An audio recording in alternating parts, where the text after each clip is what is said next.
नमस्कार, स्वागत है आपका न्यूज 11 भारत में। आपके साथ हूं मोहम्मद फैसल। अब तक की बड़ी खबर है, साल का आखिरी सूर्य ग्रहण लग गया है। साल का आखिरी सूर्य ग्रहण आइसलैंड में लगा है। सबसे पहले सूर्य ग्रहण भारत में सबसे पहले अमृतसर में, और सूर्य ग्रहण चेन्नई में सबसे आखिरी में लगेगा। सूर्य ग्रहण का असर रांची में शाम 4:40 से 5:42 तक सूर्य ग्रहण के दौरान तेज धार वाली और नुकीली वस्तुओं का प्रयोग नहीं करना चाहिए। सूर्य ग्रहण के दौरान नाखून काटना, कंघी करना अशुभ, और सूर्य ग्रहण के दौरान कोई भी नया काम या मांगलिक कार्य शुरू नहीं करनी चाहिए। सूर्य ग्रहण के दौरान गर्भवती महिलाओं को विशेष रूप से सावधान रहना चाहिए। जी हां, अब तक की बड़ी खबर, सूर्य ग्रहण लग चुका है। सबसे पहले आइसलैंड में सूर्य ग्रहण लग चुका है और कुछ ही मिनट बाद भारत में भी सूर्य ग्रहण लगने वाला है। फिलहाल 4 बज चुका है और आइसलैंड में पहला सूर्य ग्रहण लगा है, और कुछ मिनटों बाद भी भारत में भी आपको दिखेगा सूर्य ग्रहण, जो अमृतसर में दिखेगा आपको। उसके बाद चेन्नई में सबसे आखिरी में सूर्य ग्रहण का असर आपको देखने को मिलेगा। फिलहाल रांची में 4:40 के बाद से आप सूर्य ग्रहण देख सकते हैं।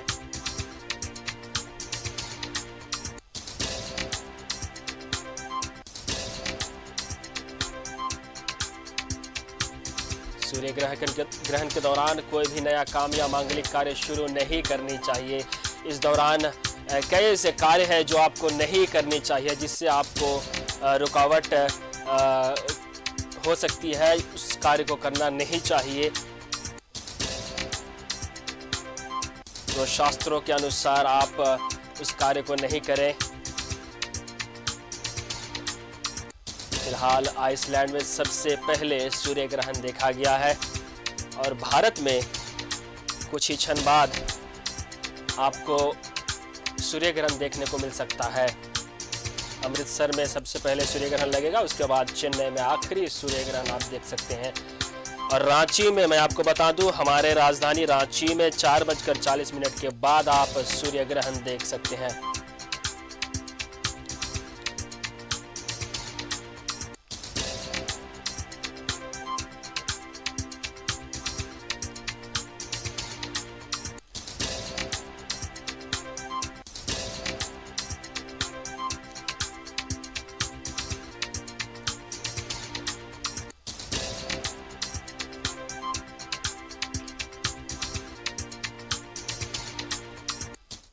फिलहाल इस वक्त हमारे साथ जुड़े हुए हैं स्वामी दिव्यानंद जी।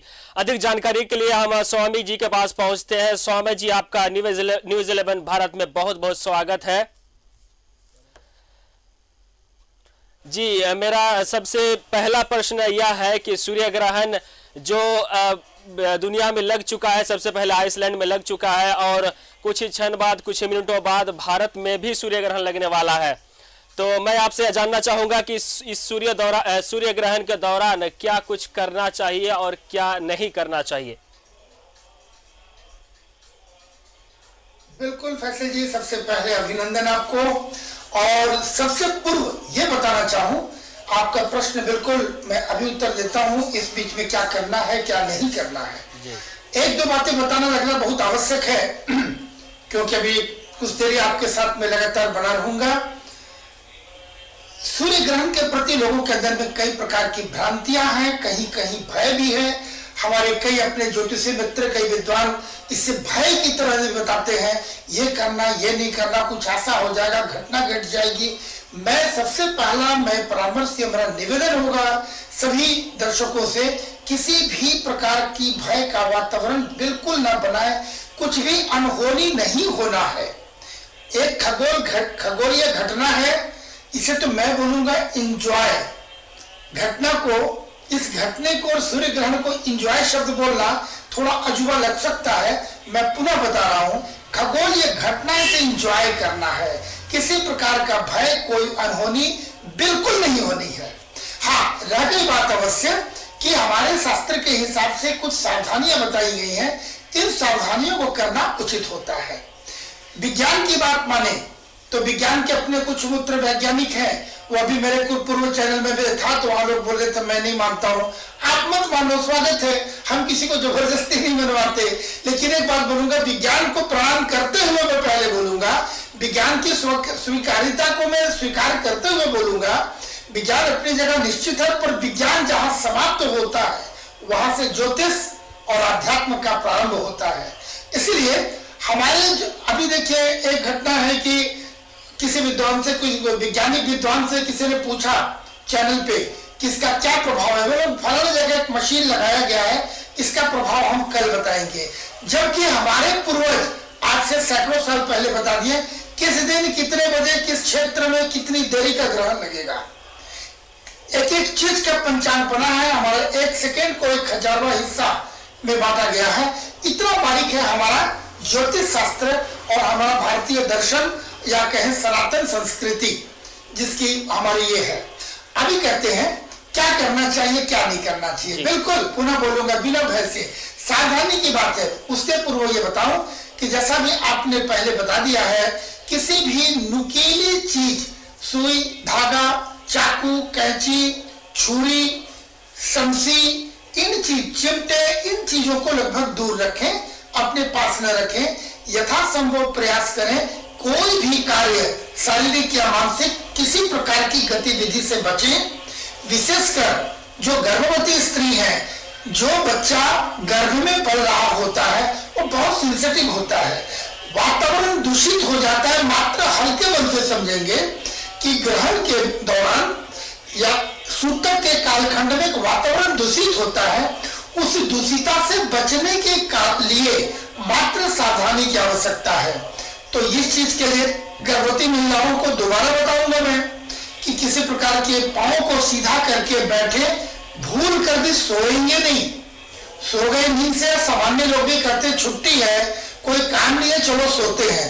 तो उन्हें मैं ये बताना चाहूं कि इस बीच का किया गया जब तप, जब और तप, तप यानी तपस्या, यानी आज हम ध्यान कर सकते हैं, और जब मतलब जब माला जब, आज जितनी ज्यादा संख्या में अभी जप करेंगे मंत्रों का, सामान्य दिनों में किया गया जब से हजारों गुना ज्यादा ये शुभ फलदायी होता है। तीसरी बात, मंत्र की सिद्धता भी होती है। एक तो मंत्र जाप करने से, ये मंत्र को मैं पासवर्ड बता रहा हूं, इस पासवर्ड के जाप करने से जो भी असुरक्षा की बात है, प्रतिकूलता की बात है, उससे व्यक्ति सुरक्षित हो रहेगा और मंत्र भी सिद्ध होता है। ग्रहण काल का किया गया मंत्र ज्यादा सिद्ध और जल्दी सिद्ध हो जाता है। इसके बाद की बात है ध्यान। ध्यान क्यों? मन में आएगा कि भाई ग्रहण लगा है तो ध्यान, इन दोनों का संबंध क्या है?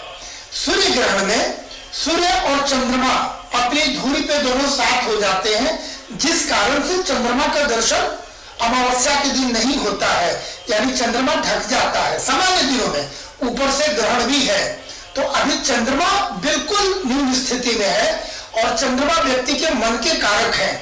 मन के कारक होने के कारण ऐसे समय में व्यक्ति मानसिक उद्विग्न हो सकता है, डिप्रेस्ड हो सकता है मानसिक बल उसे कम मिले। तो यदि ध्यान करते हैं तो ध्यान की स्थिति करने से मन कनेक्ट होता है चंद्रमा से, और व्यक्ति के मानसिक स्वस्थता में लाभ मिल सकता है। इन बातों को हम लोग को ध्यान रखने की आवश्यकता है। सामान्य लोग भी मंत्र जाप करें और ये करें। साथ ही साथ ये भी बताऊं, जो गर्भवती स्त्री है उन्हें अपने साथ गंगा जल, तुलसी और कुशा, इन चीजों को अपने पास रखकर बैठे मंत्र जाप करते रहें। ये मैं घोषणा करता हूं न्यू से, किसी प्रकार का कोई कुप्रभाव उनके ऊपर नहीं पड़ेगा। हम लोग आगे चर्चा करेंगे कि गंगा जल क्यों, ये कैसे काम करता है, तुलसी जल कैसे काम करता है, कुशा कैसे काम करता है, ये कैसे हमारी रक्षा करता है। ये बिल्कुल धर्म से हमारे पूर्वज जुड़े हैं और ये प्योर विज्ञान से भी संबंध रखता है। तो इन चीजों की सावधानी के साथ यदि करते हैं वो करें, और साथ ही साथ खूब मस्त होकर एंजॉय करना है। बिल्कुल नंगी आंखों से सूर्य को देखना उचित नहीं होगा, यह भी बताऊंगा। यह भी नहीं करने वाली बात है। यथासंभव कोई बहुत विशेष कार्य ना हो, कोई ऐसी इमरजेंसी ना हो, तो घर पे रहें, बैठे एंजॉय करें और मंत्र जाप करते रहें। जी फैसल जी स्वामी जी, आपने बहुत अच्छी बात कही कि इस पल को एंजॉय करना है, ना कि डरना है, ना भय पाना है। आपने कहा कि इसके अलावा भी कुछ बिंदुओं पर आपने बात की कि इस बिंदुओं पर हमें उसका खासा ख्याल रखना चाहिए। मैं आपसे पूछना चाहूँगा स्वामी जी कि चूंकि इस वक्त सूतक काल जारी है और मंदिरों के कपाट भी बंद हो गए हैं, तो इस बिंदु पर आपसे हम जानना चाहेंगे कि इस सूतक काल में मंदिरों के कपाट क्यों बंद होते हैं, पूजा अर्चना क्यों नहीं होती है? बिल्कुल, बहुत सही प्रश्न किया। व्यवहारिक जो कि ये दैनंदिनी पिछले कई दिनों से चर्चा लोगों का ये पूछे ही जा रहे हैं। 12 सूर्य ग्रहण में 12 घंटा और चंद्र ग्रहण में 9 घंटे, तो अभी 12 घंटे पहले सूतक लगता है, यानी इसका प्रभाव यहां से प्रारंभ हो जाता है। ग्रहण की जो दूषिता की बात कर रहा हूं, जो पर्यावरण क्षमा चाहूंगा, जो वातावरण जो दूषित होता है, इसका प्रभाव 12 घंटे पहले लगना प्रारंभ हो जाता है, किंतु ग्रहण के तुरंत बाद किसी प्रकार का कुप्रभाव नहीं होता, यह भी स्पष्ट कर दूं। तो 12 घंटे पहले जैसे खाना पीना, जल ग्रहण करना, पूजा को 2 भागों में बांटेंगे, एक बैठकर पूजा करना, प्रतिमा के सामने पूजन करना, वो मना है। इसीलिए कपाट बंद कर दिए देवी देवताओं को विश्राम के लिए, और इसके बाद में पूजा में जप और तप करेंगे। विग्रहों को स्पर्श करना मना है, भोजन मना है, और कुछ ऐसी चीज, खाने की ऐसी वस्तुएं जो घर पे रखा है पहले से बनाकर, कच्ची चीज, दूध दही खीर बनी होगी कल रात को, या कुछ और आपकी मिष्ठान पुआ पूड़ी जो व्यंजन बने होंगे, ये सूतक काल के पूर्व समाप्त हो जाना चाहिए, और सूतक के बीच भी नहीं लेंगे। अभी ग्रहण लगेगा जब हमारा, तो ग्रहण के कालखंड को संपूर्ण रूप से जो वर्जित बताया गया वो पालन करें। ग्रहण के उपरांत सबसे पहला स्नान करते हैं, और यह भी बताओ, यह ठंडे जल से स्नान करने का विधान है, किंतु जितनी भी सावधानी बता रहा हूं, या स्नान की बात हो या फिर बाकी चीजों की बात हो, उसमें बालक, वृद्ध, रोगी, गर्भवती महिलाओं को छोड़कर सामान्य लोगों के लिए है। यदि आपको ठंडे जल से संध्या काल में स्नान करना कोई कुप्रभाव नहीं देता है, तो ठंडे जल में ही स्नान करना है, यह हमारा शास्त्र कहता है। वैसे भी सामान्य दिनों में यदि आपका शरीर अनुमति नहीं देता है, आप थोड़ा ठंडा फाड़ के गर्म कर ले, तो स्नान करेंगे। उसके बाद पूजा घर में, पूजा घर के कपाट खोलकर जो भी भगवान के वस्त्र हैं उसे बदल देना, भगवान के विग्रहों को स्नान कराना श्रद्धा पूर्वक, और पुनः पूजा करना। तब तक संध्या आरती का भी समय हो जाएगा, फिर संध्या आरती करेंगे। उसके बाद आरती के बाद फिर सामान्य भोजन वगैरह जो भी पकाना हो, घर पे भोजन ग्रहण करना हो, जल ग्रहण करना हो, ये करेंगे। इसमें एक और सबसे मुख्य चीज मैं अलग से इसलिए बता रहा हूं उस सीक्वेंस से बाहर, कि दान का विशेष महत्व है। दान अवश्य करेंगे। अब दान भी 2 तरह का होता है। जिस बीच में ग्रहण है, यानी ग्रहण के कालखंड के अंतर्गत भी दान किया जाता है, और ग्रहण के उपरांत भी दान किया जाता है।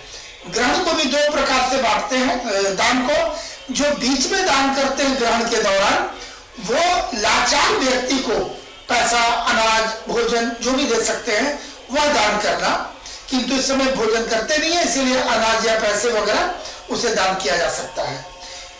स्नान करने के बाद, पूजन के बाद जब दान करेंगे, वो मंदिरों में ब्राह्मण को, पंडित जी को, साधु महात्माओं को, उन्हें दान किया जाता है।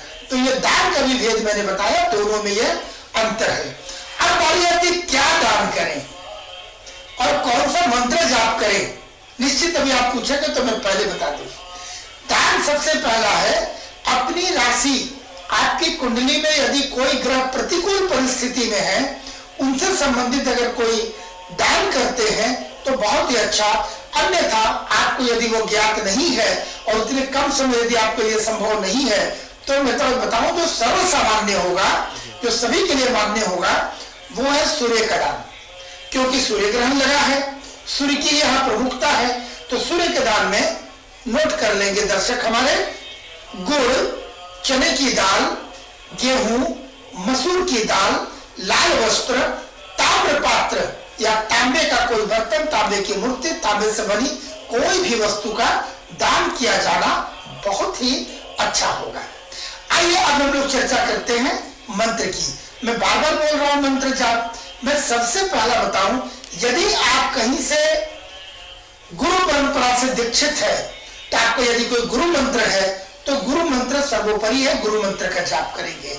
यदि आप दीक्षित नहीं है तो आप महामृत्युंजय का जाप ओम त्र्यंबकम यजामहे सुगंधिम पुष्टिवर्धनम उर्वारुक बंधनान् मृत्युर्मुक्षमामृता, इसका कर सकते हैं। या मंत्रराज कहते हैं गायत्री मंत्र ओम भूर्भुवस्सुवः तत्सवितुर्वरेण्यं भर्गो देवस्य धीमहि धियो यो नः प्रचोदयात्, इस मंत्र का भी जाप कर सकते हैं। इसके अतिरिक्त आप अपनी राशि का मंत्र भी जाप कर सकते हैं। अपनी राशि से संबंधित जो मंत्र है वह भी कर सकते हैं। अन्यथा मैं पुनः बताऊं, जो सर्वमान्य, जो सभी के लिए सामान्य रूप से मान्य होगा और सूर्य ग्रहण की प्रमुखता को दृष्टिकोण पे रखते हुए सूर्य का मंत्र का जाप करना।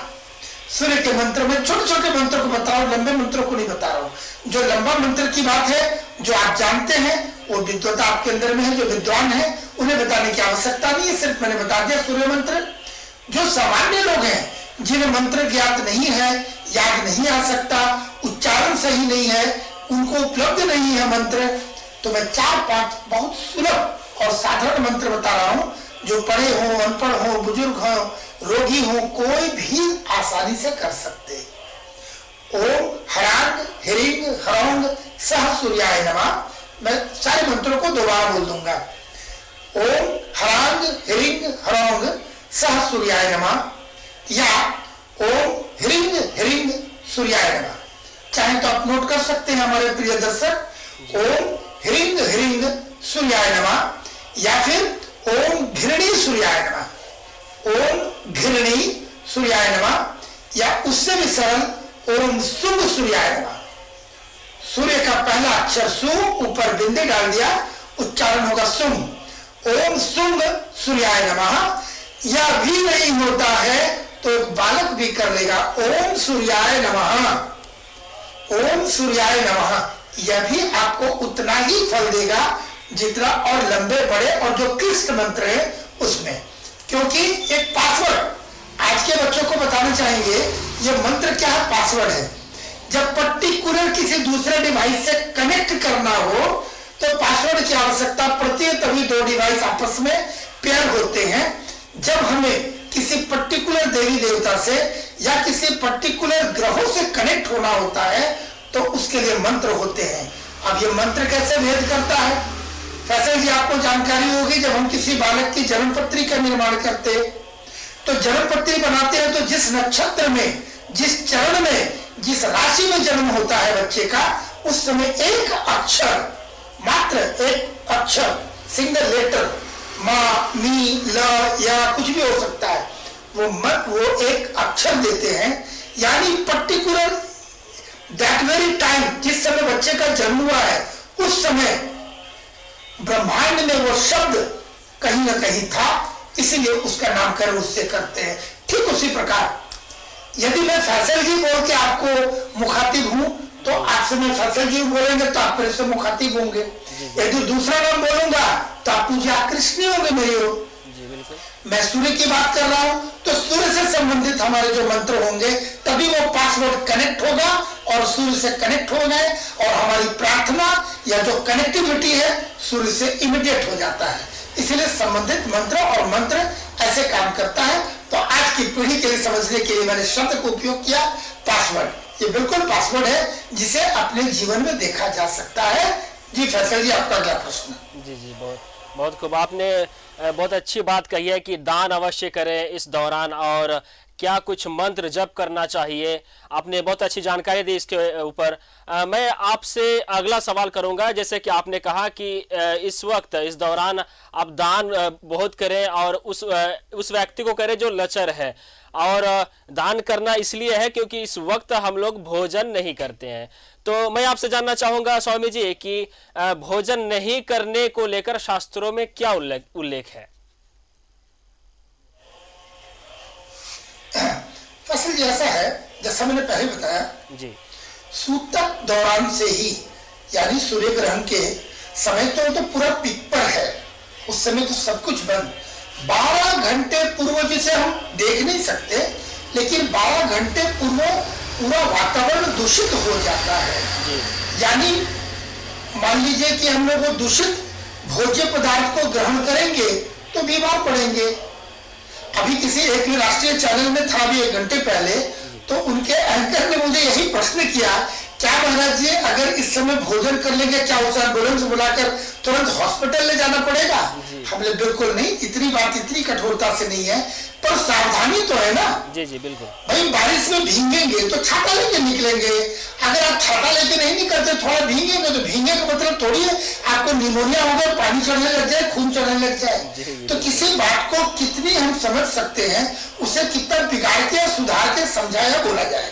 तो उनको भी सम्मान है, उन्होंने जान के दर्शकों को समझाने के लिए पूछा कि इस बात को कितनी प्रमुखता से, कितनी दृढ़ता से हम बोलते हैं। तो दृढ़ता से समझने के लिए बिल्कुल समझा जा सकता है कि बैक्टीरिया युक्त भोजन हम क्यों करेंगे। ये मान लें कि इस वातावरण में हमारा बैक्टीरिया है, हम उसे कैसे ग्रहण करेंगे। लेकिन कुछ ऐसे, अब मैं बता रहा हूं अपनी भाषा में, झारखंड की भाषा में, आपके घर में ठेकुआ हो सकता है, कुछ सूखे खजूर हो सकते हैं, कुछ और दूसरे व्यंजन बिस्किट्स हो सकते हैं। उन चीजों पर एयर टाइट डब्बे में बंद करेंगे और उसमें तुलसी दल डाल देंगे, कुशा डाल देंगे, तो इसका कुप्रभाव उसके ऊपर नहीं पड़ेगा। तुलसी दल आपको स्किन में प्रॉब्लम है तो जानकारी के लिए आपने बहुत अच्छी बातें कही। अधिक जानकारी के लिए फिर मैं आपसे जुड़ूंगा। फिलहाल एक वक्त हो चुका है एक छोटे से ब्रेक।